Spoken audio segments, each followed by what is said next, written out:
Taylor Swift dropped her new album Reputation, and you guys were all pretty quick to judge it. For shame. Well, I, on the other hand, have been explaining all of her songs this week over on my blog, link in description, and I feel like I have a really good appreciation for what this album is about and what she's trying to get across to people, both in the music and in the lyrics. And based on my exhaustive study, I think that there's probably more than what meets the eye. So first, let's talk about what this album means overall. A lot of people, when they hear it, think, oh, Taylor Swift's complaining about the media, or oh, Taylor Swift's writing about a boyfriend, or oh, Taylor Swift's singing about her ex again. And honestly, that is largely what the album's songs are about, but the frequency of each of those topics as they show up in different songs is probably going to surprise you. Taylor's admitted in some secret sessions that all of the happy love songs are about her new boyfriend, and a lot of people are drawing conclusions about other songs like, oh, is this about Tom Hiddleston, or is this about Calvin Harris? I got news for you guys. I don't care, and you should stop caring too. All that gossip stuff is crap, and the only way you're actually gonna know the truth of the matter is if Taylor comes out and says something about it itself. So all these stupid websites that are trying to gather clicks by saying, oh, Taylor Swift, could this song be about this, or could this song be about this? Garbage. And what a way to waste their readers' time. And I do think less of you if you enjoy that stuff. But only a very little bit less, we can still be friends. And there's gonna be some stuff that you're gonna think less of me for too. I prefer to look at patterns and characters and characteristics of the songs that Taylor Swift puts out to try to create a narrative across the scope of the album and try to look at ways that different aspects of it connect to each other. Now you can use that to support your celeb gossip, and if that's your thing, knock yourself out. Just don't forget to comment, like, and subscribe. Overall, the album has 3 themes that continue to show up: love, media, and exes. And you can kind of see that right here. I've marked all of the songs which are in the top row based on which topic they're about. Now, if you'll notice, we've got media, media, media, so 3 songs there. And then we have 2 songs about exes. The rest of them I just was able to best describe as being about love, being about some person who seems to be like a new boyfriend possibly. Ready for It is this intense song about a possible new love, and then it gets really awesome in the chorus. We're gonna talk more about that later and kind of gets a little more daydreamy. Endgame is singing about how Taylor Swift wants this dude to be her endgame, the person she ends up with. I Did Something Bad goes back to the media and says like, oh, people are complaining saying I did something bad, but how come I enjoyed it so much then? Maybe I should be bad more often. Don't Blame Me uses a drug metaphor to talk about why she's obsessed over some new dude. Delicate is her asking, am I saying too much, am I going too far in this new relationship that I don't want to scare the other person off in? Look What You Made Me Do, the song that was either universally hated or universally loved, is basically her way of calling out her opposition, her opponents, the people who have detracted from her. Now, to be honest, if she's selling over 1 million copies of her CD in the first 4 days,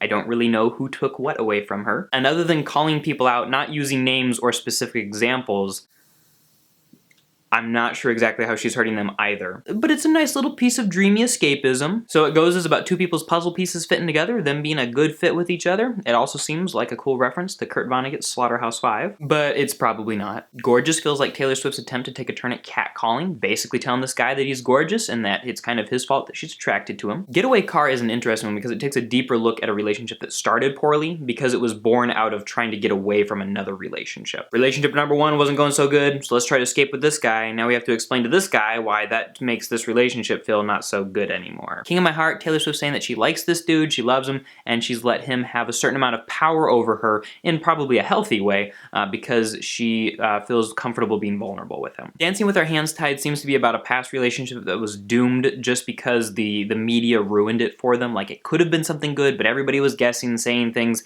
and there was only so much that this couple could do to show affection for each other or to be good for each other because they felt like their hands were tied. Dress is an interesting song because it's the first time, other than maybe hints of it in Wildest Dreams, that Taylor Swift has just said, hey, I'm gonna be sexy, and I'm sexy, and I wanna be sexy, and let's do sexy things. She's always singing about dresses, and now in this song, she's singing about taking a dress off to have sex with some dude that she apparently really likes. And now I get to hear all about it. Good for you, Taylor. You've gone one step closer to being like every other female A-lister out there. This Is Why We Can't Have Nice Things is this really cool metaphor where she's kind of like being sort of a parent, and she's talking to these other possibly, probably celebrities who have done mean things to her, and so she fake apologizes to them, and she says, this is why we can't have nice things, because you ruin it, and you make things like screwy, and so we're not really sure what she's taking away from them, but I'm sure something happened somewhere. New Year's Day is a really cool song that references the 1989 era being over, and Taylor Swift, now that New Year's Eve is done, the partying, the kissing, everything else that goes with that, now that it's over, she's ready to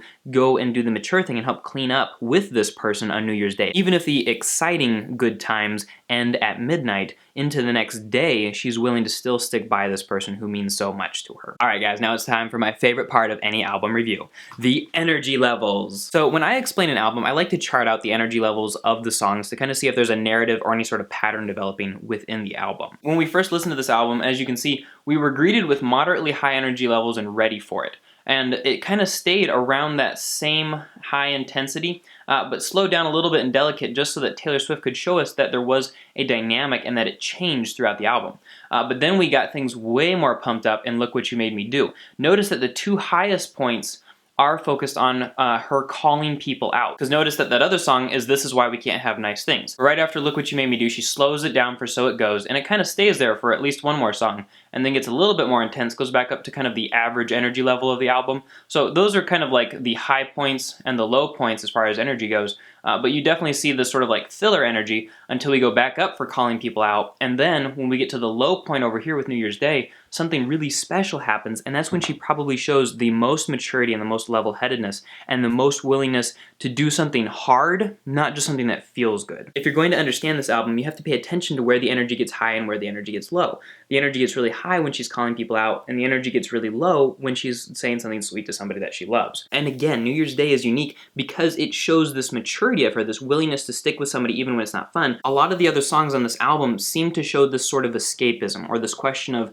if I were a different person with less self-discipline, what would I do? And I think it's important that the album ends on New Year's Day because we definitely see a lot of that sort of escapism happening in these songs, especially Look What You Made Me Do, and This Is Why We Can't Have Nice Things, songs like Dress, songs like Gorgeous, and Ready For It. Songs where it's tempting at times to feel like she's putting on a persona, like she's trying to be somebody or she's becoming somebody new, but she hasn't quite gotten there yet and she's not quite comfortable being that person. New Year's Day, on the other hand, feels sincere and real, and it feels like a place that you want to be, rather than the person we see in Look What You Made Me Do, where she still is remarkably self-controlled for it being a quote-unquote diss track, but I personally would trust and would like being friends with more the person in New Year's Day than the person in Look What You Made Me Do. So I think it's very appropriate that she ends the album on that song. And now another thing that my friend Friedemann from the Holistic Songwriting channel pointed out, there's a lot of slow-burning choruses on this album. In fact, I count 6 where the chorus feels like it's a reduction in energy from the verses or the pre-choruses that precede it. Now in pop music, usually choruses are when it starts soaring, when it gets super intense, but not always on this album. The best example is Ready For It. And this is why I think that maybe the old Taylor Swift isn't necessarily dead, because the verses in Ready For It are really intense, and they're like this fiercely independent, almost angry person who's saying like, I'm coming for you, guy who I think is hot. But in the chorus, everything pulls back a lot and you get this soaring anthemic song that reminds me of Wildest Dreams. And a lot of other people have noticed it too. And even though she was intense and like, I'm gonna get what I want in the verses, in the chorus, she's very much like daydreaming about what it would be like. Baby, you know, you should see what we do in my dreams. And that feels a lot more like the old Taylor Swift to me, and the musical style sounds a lot more like the old Taylor Swift to me as well. So if you really want to know who Taylor Swift is currently, and if you want to know whether or not she still is the quote-unquote old Taylor Swift, because, I mean, who is the old version of themselves ever? We're all constantly changing, though. Things are going to change.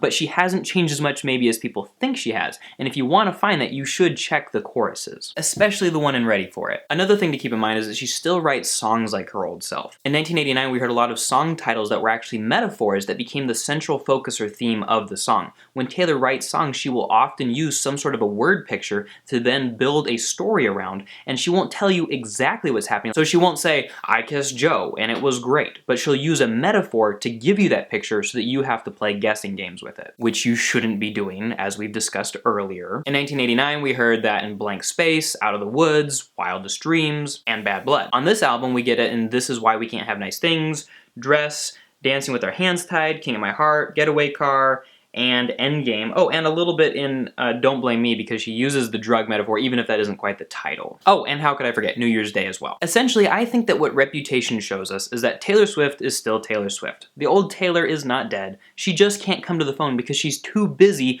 writing new music and changing and growing as a person. She's singing about sex more, she's mentioning alcohol for the first time, she's swearing for the first time, but she's still dealing with exes, she's still dealing with lovers, and she's still dealing with bullies. It's just that instead of spending all of her time at a high school in Nashville, she's spending more time in New York City and in Los Angeles. And so it's looking different, and she's growing, and it's more pop, and it's more intense, and it's heavier, and you may not like it, but I think that the stakes in her life are more intense and heavier as well. So if you like Taylor Swift because she's honest and sincere about who she is and she writes songs about her life, I don't think that the old Taylor really is dead. And I think Reputation has a lot going for it. My personal favorite tracks are Ready For It, Don't Blame Me, This Is Why We Can't Have Nice Things, and my most favorite, New Year's Day. Lyrically wise, I think it's the most interesting song, has the most symbolism, and it has the most to say that I think will be beneficial to audiences who want to connect with the realist version of Taylor Swift that they're gonna find on this album. So, to sum it all up, Taylor Swift is still a great songwriter. And even if you don't care about the things that she's interested in singing about right now, you still have to respect her craft and her ability to be honest and to say things in a catchy way. Thanks for watching, everybody. I hope that you enjoyed this review of Taylor Swift's new album, Reputation. If there's an album you'd like me to review in the future, please comment it down below and tell me your thoughts on Taylor Swift, and just say hi to me. It's been a while since we've talked and I miss you guys. Thanks for watching. Talk to you next time.